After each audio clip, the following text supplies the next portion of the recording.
So hi everybody, my name is Phil Busardo and this is the Federal Vapor Strategy Talk. I'm from TasteYourJuice.com and eVapor International Consulting, and I'll be moderating this talk between these two very special gentlemen next to me. First of all, we have Tony Abboud. Tony Abboud is the Executive Director of the VTA, the Vapor Technology Association. And of course, we have my good friend Dimitris Agrafiotis, who is the Executive Director of the Tennessee Smoke-Free Association. So welcome, gentlemen, and thanks everybody for watching. Thanks, Phil. So obviously there has been some breaking news recently with the intention of the FDA to limit flavors in gas stations and convenience stores, citing a youth epidemic of nicotine use. What are your thoughts on this announcement? Well, I mean, let's start with the youth epidemic issue. Obviously, we care very deeply about making sure that these products stay out of the hands of teens, and our industry has been working very aggressively on that front. Leaders like Dimitris and the Tennessee Smoke-Free Association take the issue extremely seriously, as do other leaders around the country. So what was interesting is that recently we learned in a presentation by the FDA that they chose the word epidemic after spending money researching the most scary term that they could come up with to drive home their message from a public affairs perspective. So that is, to say the least, a little disturbing. Not to say that there's not an issue that needs to be addressed, but we have to take it into consideration with all of the other issues that we have to deal with. You know, like I'm a dad. I've got 3 teens. I know you've got the same things to deal with. And we talk to our teens about all kinds of issues, right? And this is not going to be the last one. But we have to address it as parents and as families and as communities. And our industry has a job to do, right? We have to make sure we work harder and we work smarter to keep these products out of the hands of kids. But if FDA policy is going to be dictated only with respect to what happens to teens and they forget about the adult smoker, then we're doing a huge disservice to our country. Yes, absolutely. I also think that we're missing the big celebratory message here, and that is kids are not smoking. Youth smoking is an all-time low after 40, 50 years of tobacco control, trying to control something that they haven't been able to be successful at.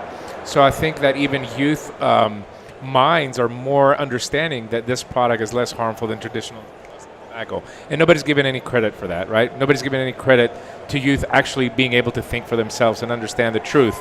It's unfortunate that the FDA has taken this stance. One thing that they can't change is that still 400,000 Americans die every year from smoking. So whatever decision they're going to come up with, and I'd like to see the press release actually come out from the FDA before I expand on this too much, because all we're kind of hearing is hearsay right now. Right. But it would be nice for the FDA to balance and bring a controlled balance of how do we keep these products out of the hands of youth, but at the same time make sure that we have available, affordable, all the variety of products and flavors that are needed for adults to stay away from cigarettes. The latest survey that was done by Dr. Farsalinos and myself, almost 69,000 adult ex-smokers took that survey, found that 90% of them use some type of a flavored product and not a tobacco product. So their flavors are vital. They're the most crucial aspect of vaping to keep adult smokers off cigarettes. And this is a message that we've been giving to the FDA every time we meet with them. And every time we speak on this issue, we talk about the importance of flavors, because we know scientifically, both in the longitudinal studies and the surveys and the research that Dimitris was just talking about, we know that it proves this fact out all the time. And so a marketplace without flavors is a very dangerous marketplace in terms of adults being able to stay off of cigarettes. And here's the kicker. Just this week, the CDC announced and the FDA announced that we have hit another all-time low in adult cigarette smoking. We have hit an all-time low of we're down to 14%. I don't think they ever thought we would be below 20%, and now we're down to 14%. And if you look even deeper at the numbers, the smoking rate for young adults, the ones that they claim are the most at risk because of vaping, is now also, it's dropped 3 percentage points in the last year. So you cannot and we cannot lose sight of the importance of adult smokers and the fact that the smoking rate continues to drop as the e-cigarette use rate goes up. I want to add one more thing before we move on to the next question, Phil. I saw this past week with this news being released, I saw a lot of people within the vaping industry and vape shops celebrating this fact. And this is nothing to be celebrated about. I want to make it clear that if you believe in tobacco harm reduction, I don't care where you buy the product, a flavored product should be available in the outlets that smokers go. So even though I might not be in that channel, the C-store channel, but as a vapor and somebody that believes in tobacco harm reduction, we should not allow or accept or even celebrate the fact that there might be a limitation of flavors in convenience stores and gas stations, because that's where our customers come from. A smoker is more likely to do an impulse buy at the gas station, so we should have good products for them to try that. It helps our industry as well, too. Yeah. Okay. So before discussing federal strategy, and I know, Tony, you're going to have some things to talk about there, how important is it for individual states to become organized and protect the vapor industry and consumers to have access to these products? Well, I think it's extremely important. One of our primary goals when we set up VTA 3 years ago was to ensure that we could actively and lobby at the federal level, but also that that the industry had a strong presence at the state level, and that's accomplished when companies come together and create their state trade associations. What Dimitris has done with the Tennessee Smoke-Free Association is remarkable. In a few short years, he's turned this into a player in the State House. And that model can and should be followed by other states, because having a presence in the State House is the way that legislators get to know who you are and what your businesses are all about. So it is absolutely vital, because without that type of presence, we're not going to be able to show the good face of this industry and show that we're real businesses hiring real people, creating real jobs and income. And that we care, and that it's that caring part that comes across only when you sit down across the table from the legislators and you actually show them the people that are involved. And you need to be represented by professionals. That's what lobbyists do. I think that word sometimes is mistaken in our industry as something bad, and it really isn't something bad. It's something that every professional industry does have, lobbying representation, and we should be the same. It's unacceptable in 2018, after this industry being around for 10 years mainstream in the United States, that at every state is completely organized with a professional lobby, hopefully can afford to have a PR firm like we have in Tennessee, or create a PAC, or do everything that every other industry does to survive, because that's how law is made. And at the end of the day, from a federal standpoint, things move very, very slow, right? I mean, the FDA has been trying to ban menthol for the last 10 years. That's how slow they move. But on a state level, laws can affect businesses immediately. Mm-hmm. Something is voted, it could be in effect the next week. So it's very, very important to prevent these local state bans that are happening or restrictions on this product in order for us to be able to deal with the federal as well. And that's exactly correct, and that's the primary reason that we announced recently that VTA is going to conduct a 50-state joint defense program. And what that means is that where we have groups like Tennessee Smoke-Free Association, the Ohio Vapor Trade Association, the Florida Smoke-Free Association, and so on and so forth, all of those groups that are networked and working in coordination with us, that we're going to be able to continue to work side by side in making sure that the bad bills, the flavor bans that don't need science to pass at the state level, all they need is votes, that those don't get passed. But where those organizations don't exist, as Dimitris was just talking about, where they're not set up and ready to go, then we're going to make sure that those states are defended as well, because defending flavors for this industry is a top priority for us, and the bottom line is, without flavors, this industry looks nothing like it is today. And it's very simple. VTA has made it very easy. They have a package ready to go on how you're going to set up your association, how are you going to set up your board, how are you going to do bylaws, which is some of the most, the technical lingo that maybe some of us are not familiar with. All it takes is some people to step up in your state, take a leadership role, and then for the businesses in that state to financially support that movement. And that's how you're going to be able to make a positive change in your state and protect your industry and, of course, the consumer. So you may have touched on this a little bit, but a little follow-up question here. How difficult, and I know, Dimitri, you'll have something to say here, how difficult is it for states to form a structured association that can defend vapor? Well, what I've seen in my experience, I've helped about a dozen so state associations being formed in the United States as independent model. What I've seen is, in most cases, they have been successful. In the cases that have not been successful, there haven't been leaders to step up. So it takes some people to take that initiative. It's a thankless job. It's a non-paying job. It's a job that you have to have the desire. I love the challenge of talking to politicians and creating these relationships that have really helped us in Tennessee. And you have to find people that are willing to do that.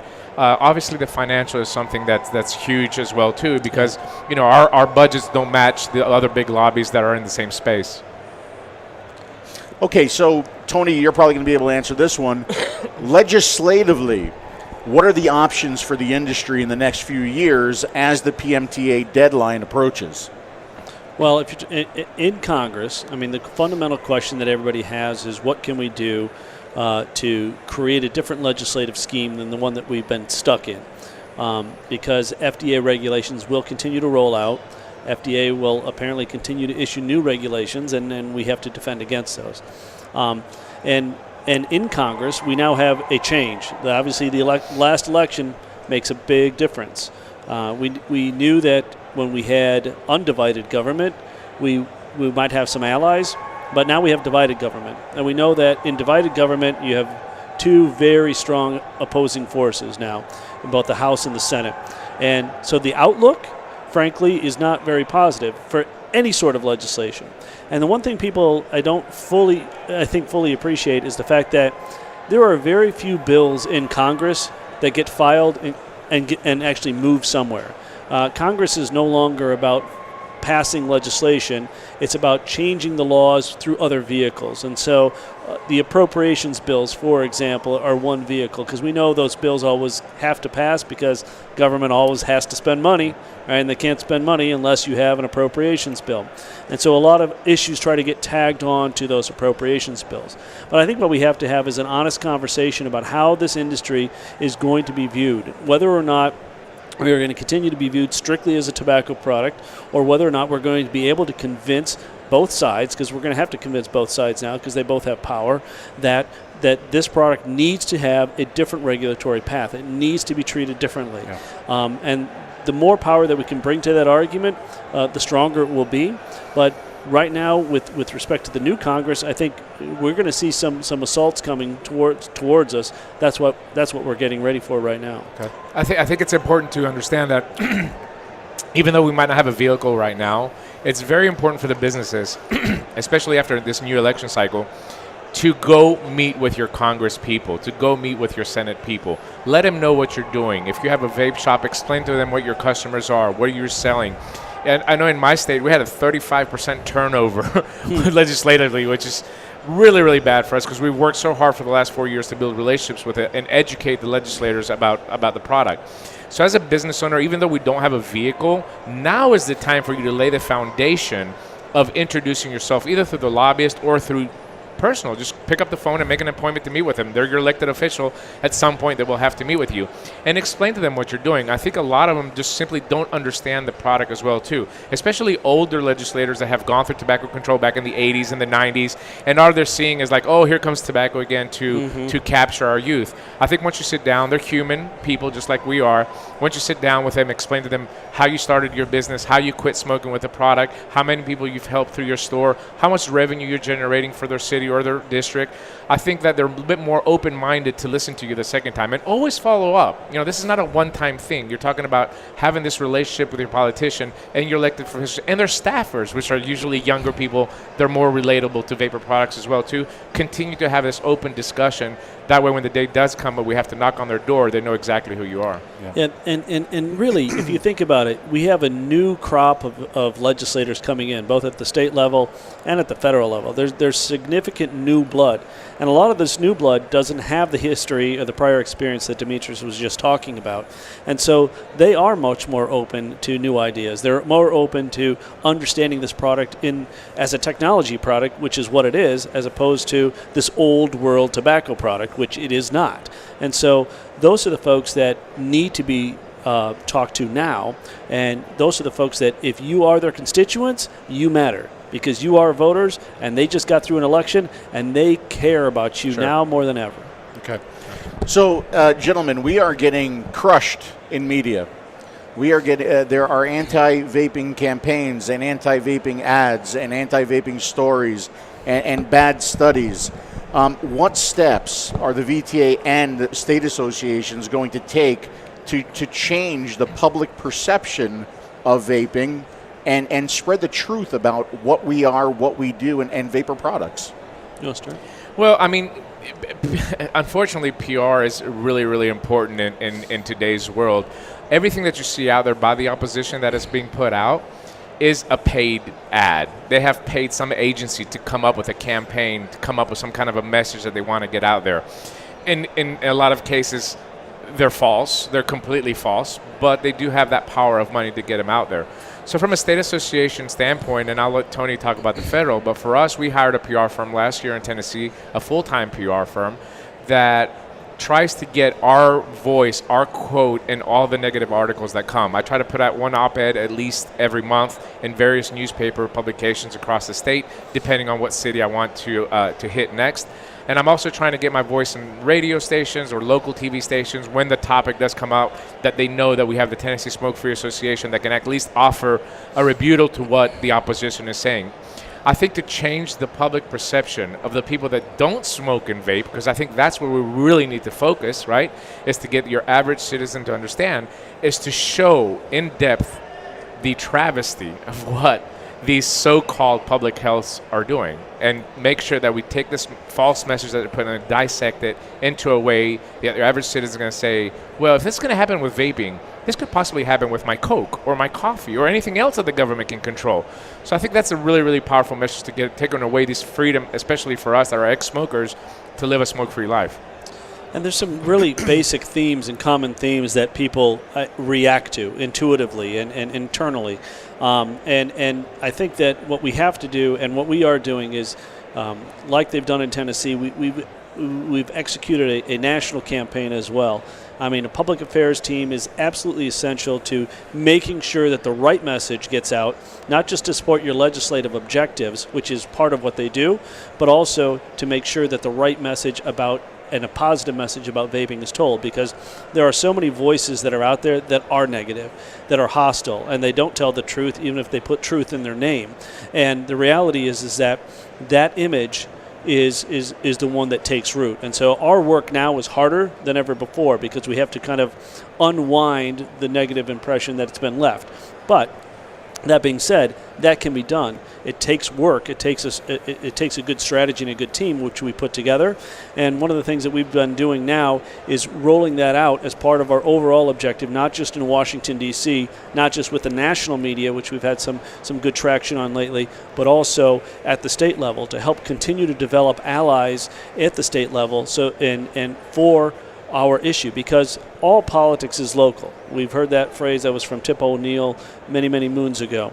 And when you realize that all politics is local, that's why the state groups are so important. And what Dimitris is doing in the press in Tennessee is so important, because you see the positive messages coming out, or at least you see the negative messages counterbalanced. And even more so, you see some outlets starting to get it a little bit more. And that's a process.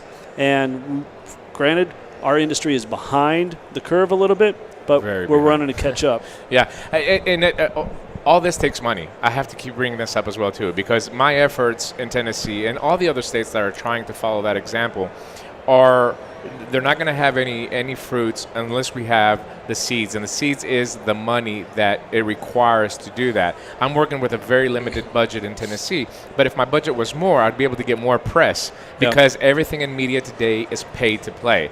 So whether you're talking about a federal or a state level, it needs to be funded correctly by these businesses that stand to lose the most, and of course the consumers that are not going to have the option. Yeah.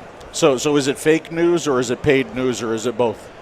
I think it's paid news, and then the paid news you can manipulate it to any kind of form that you want. You know. But there's also an ability. I mean, op-eds, true stories from vapors, from business owners are compelling. They're the most compelling stories, frankly. And just creating a channel or having a team that can help get those out, even though you pay the team, that's real. I mean, that is nothing close to fake news. Right. That's as real as it gets. And it's that real story that moves people.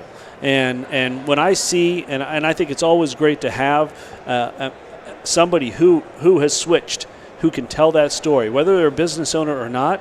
You put those folks in front of a legislator or in front of a camera, and like the story Nicole told on CBS Morning News. Yeah. I mean, that was absolutely moving, spot on, sent the right message for the industry as a whole, as well as told a deeply personal story. And I have to give credit to CBS. They got it right. Yeah. They told a good story for the vapor industry. We also started, if you go to the Tennessee Smoke Free Association Facebook page, you'll see, and I know, Phil, that you shared this as well, too. We started in Tennessee a video campaign last month where we're taking stories from shop owners or existing customers of these shops where they're telling their story. I smoked for 20 plus years, and a flavored product helped me to get off cigarettes. This is the more direct way of saying it, but this is actual people that are customers of the stores. Yeah. So yeah, those stories are very, very important, but it's also more important for people that are not within the vaping industry to share them and to see them, because between us we can share all we want, but we're also kind of just recycling the message to people that already know it. So it's very important to get it out there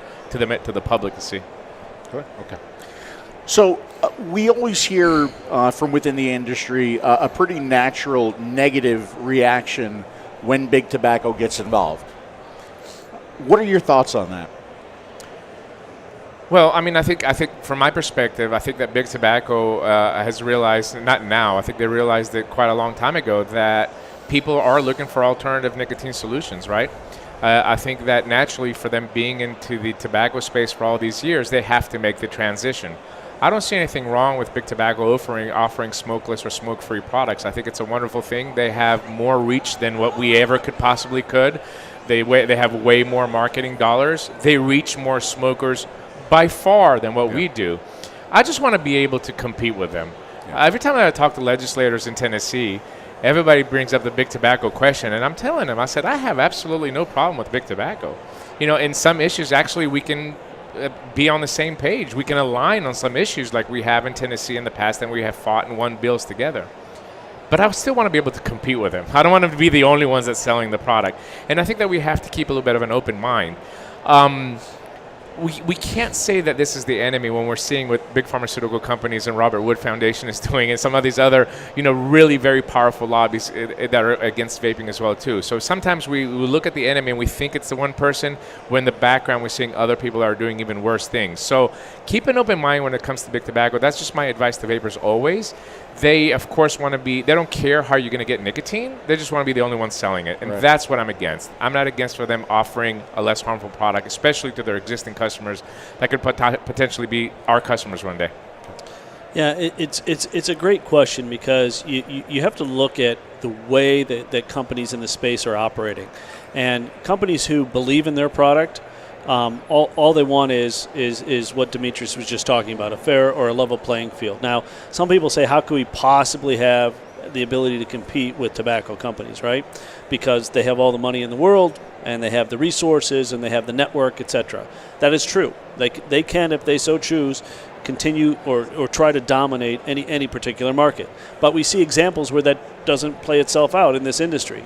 Obviously, Juul has come up with a product that is directly threatening tobacco companies, right? Is taking on those products. Obviously, the tobacco companies got in this game too late. They thought this product was a novelty. Fad. They thought it was a joke, right? A fad. And it wasn't until they started to recognize a hit in their cigarette sales that they said, wait, this is not a fad. This is something that's real. And so they came to the game. They came to the game late. They came to the game with their resources to try to take over and do their thing. Some have been successful. Some obviously haven't been successful. Right. Some have pulled their products out of the market. Yeah. So it's very interesting to hear this debate that's been ongoing.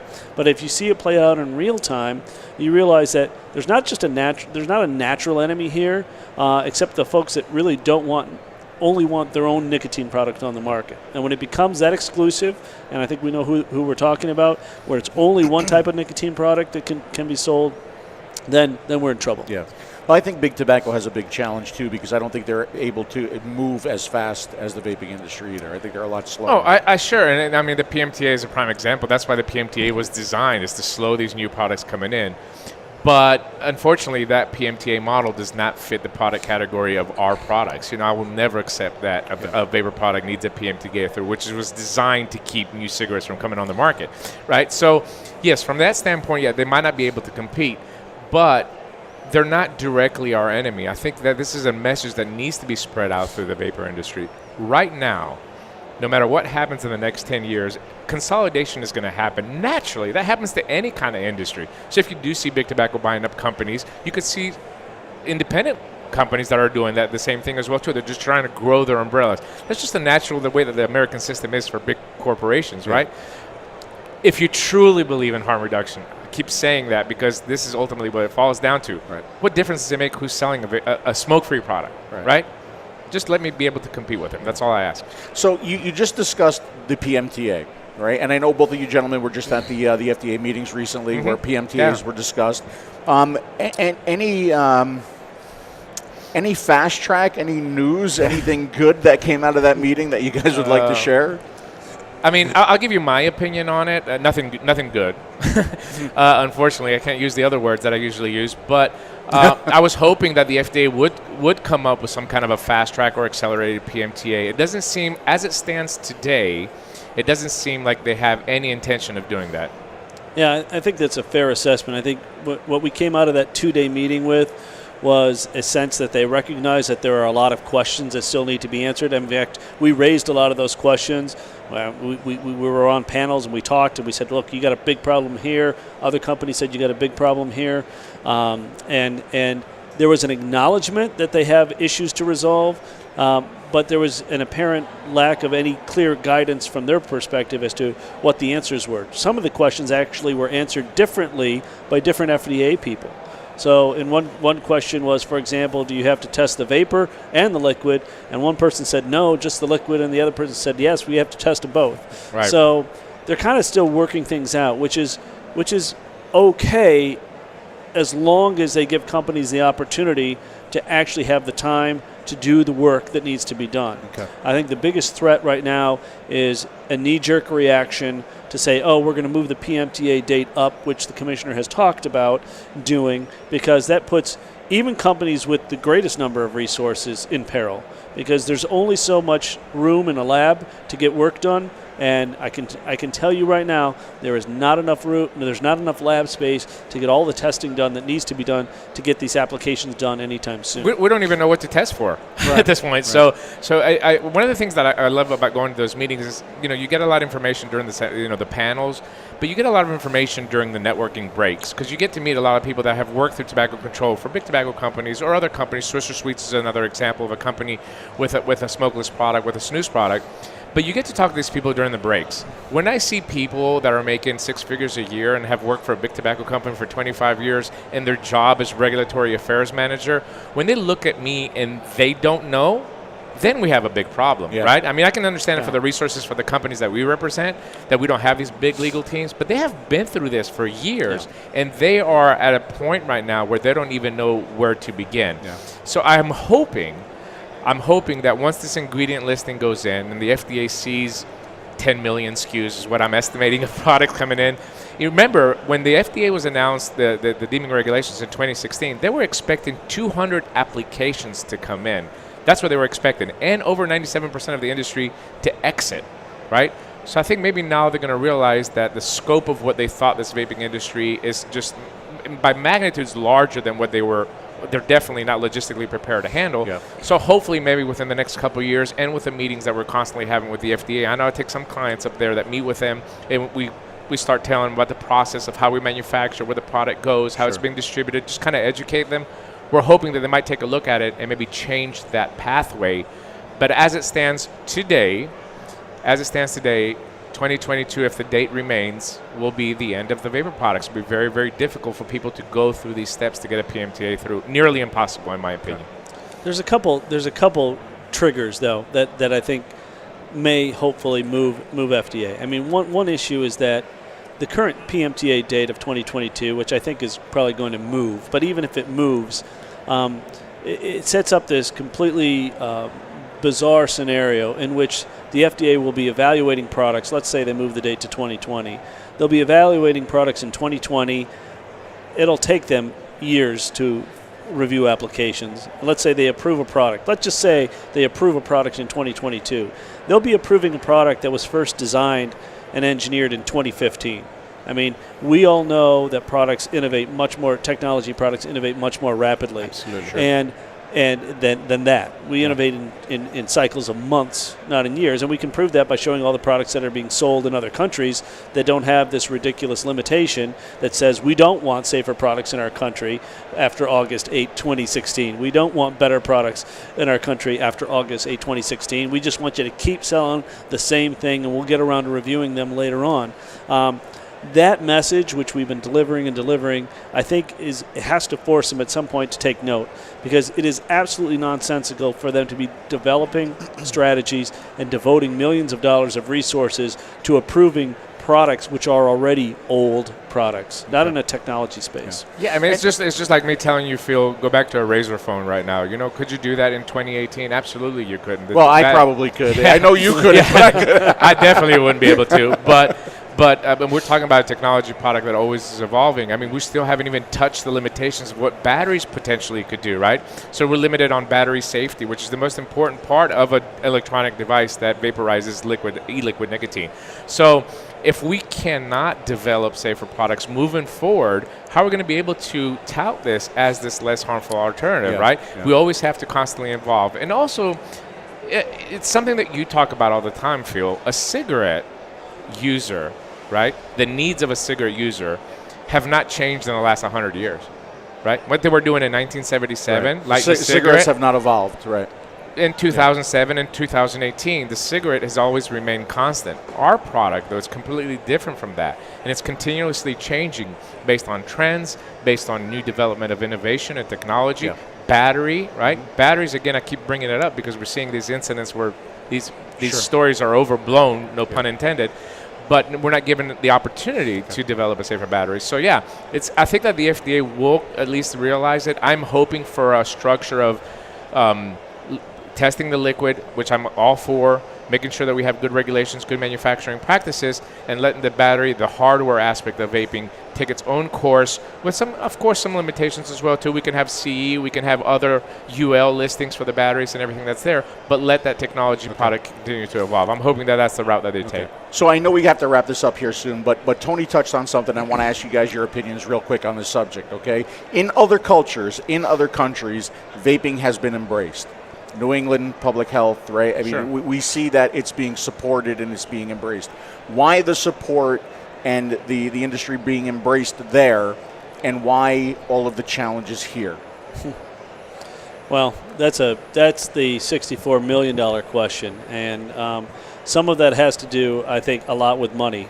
And the reality is that the human body, and I'm not a doctor. Okay. I want everybody to know that. But I have to say that the human body probably takes in oxygen, takes in nicotine, processes it similarly, whether you're in England or whether you're in the United States. Are you sure about that? Like I said, okay. I'm not a doctor. So Dr. Tony, ladies and gentlemen, yes. My dad is, and I think he would probably say, yeah, I'm right on this one.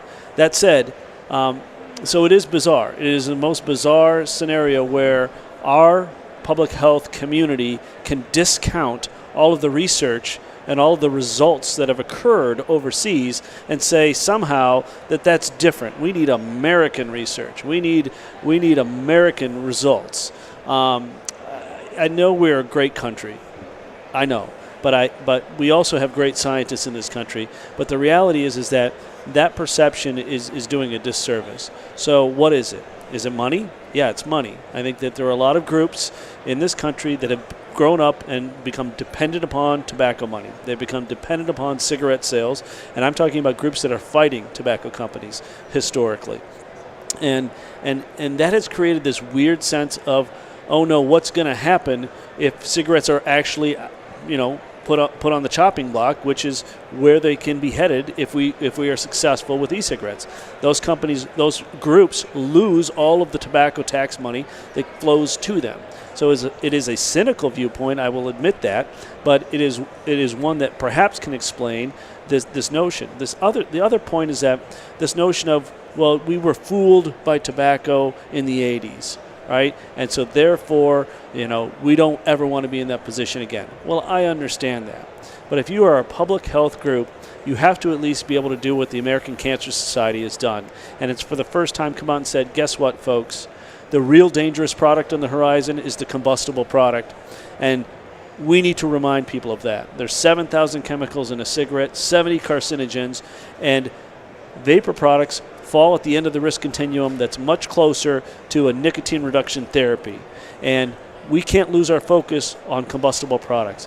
If we're true to ourselves and true to what's important in this country and in our vapor industry, our goal is to put combustible products out of business, and that should be their goal too. Yes. And I think that the healthcare system is way different in the United States as well too, because I get this argument all the time about jobs. Like, we've created all these jobs in the economy. That's great.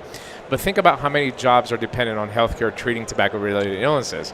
The top network of hospitals here in the United States, 27% of their income comes from treating tobacco-related illnesses. Right. And I don't have to tell you, if you take 147 hospitals and you remove 27% of their business, how many nurses and doctors and so this is just a global economy that's been built around people dying, which is so grim and so corrupt. But this is what we're facing as well, too. I think what we need to do is actually look within ourselves as well, too, as how we're going to be able to substitute that funding that's going to be missing from people that are going to be quitting to smoke. I know personally, me and my wife, we smoked, for 20-plus years. We bought a carton of cigarettes every week, a piece. We contributed about $1,300 a year to local, state, and federal taxes through our purchasing of cigarettes. Now, this is just two people, $1,300 a year. Right. Now, if 10,000 people in Tennessee quit smoking, imagine what the number turns around to be. So, yeah, that big financial is something that's not missing here. Ironically, in Indiana 3 years ago, I think, we were testifying against the bill, and we brought up Public Health England, and a legislator stood up there and said, "This is great, but do you have any data on American lungs?" It's exactly what he said. On American lungs. Like, our lung tissue is completely different than the British lungs tissue. Unreal. So we need to do a better job of educating and just patiently. It might not happen overnight. We had a senator in unfortunately, he retired this year. But we had a senator in Tennessee for 2 years, didn't want to talk to us at all. And the last year we were fortunate because he changed his staffer, and one of his staffers vaped, and we were able to get in there. And it took us 3 years to get him on our team. Yeah. So sometimes it just takes a little bit longer, but I think eventually the truth will come out. And it will. And the science is getting better. Good. I mean, and time is our friend in that regard. And that's why we need to make sure that this industry remains viable and remains that the government doesn't do something crazy to shut it down, because this industry is saving lives. Yeah, and the longer we have to operate, the more and better the science is going to get, and that message will get through. Absolutely. And I would love to discuss this more with you, gentlemen, but unfortunately time is not on our side right now, so we do have to wrap this up. If you would, just give your closing thoughts and maybe any contact information if folks would like to get a hold of you. Yeah, go ahead, Tony. Well, I mean, I think we've covered a lot of really important topics, but I think what people need to really realize is that this is the fight of your life. If you're a smoker, this is the fight of your life. If you are a business owner that has been affected by vapor and has created something to create jobs, this is the fight of your life, and you have to participate. This is not about sitting on the sidelines anymore. We don't have a choice. We either are going to be working together to keep this as a viable, real industry to help save people, or we're not. We'll just have some companies out there making some money until the government decides to do something disastrous. So what does that mean? That means you have to participate. You have to join your national association. I think you have to join the Vapor Technology Association, which you can look us up online at vaportechnology.org. And you have to be part of the fight at the state level. You have to join your state association like Tennessee and make it known to those legislators there, and make it known to city councils that you are a voter and you are real and your life matters. Excellent. Yeah, we got really political, so I'm gonna just lighten the tone a little bit. But I will say that in the last couple of years, the industry has lost a little bit of its focus. We did create this whole industry of vapors, and a lot of the companies shifted their attention to cater just to the vapors. For me and Phil, I think that the most important aspect of this long-term viability of this industry is smokers. So if I'm going to do anything this year, take somebody that smokes in your life, whether they're a friend, a loved one, a family member, and try to convert them into this less harmful alternative. The more people that they discover the benefits that this product can bring in your life, the more of a voting bloc we're going to become, and the more of a powerful force we're going to become. And of course, check out the Smoker Show on YouTube with me and Phil every other Tuesday, because that's where smokers come to get their information about how to convert easily into this wonderful product. Hashtag smokers wanted, Absolutely, right? Absolutely. Yes. So, Tony, thank you very much. Dimitri, thank you very much. Thank everybody for watching. This was the Federal Vapor Strategy Meeting or Talk from VapExpo International in Las Vegas.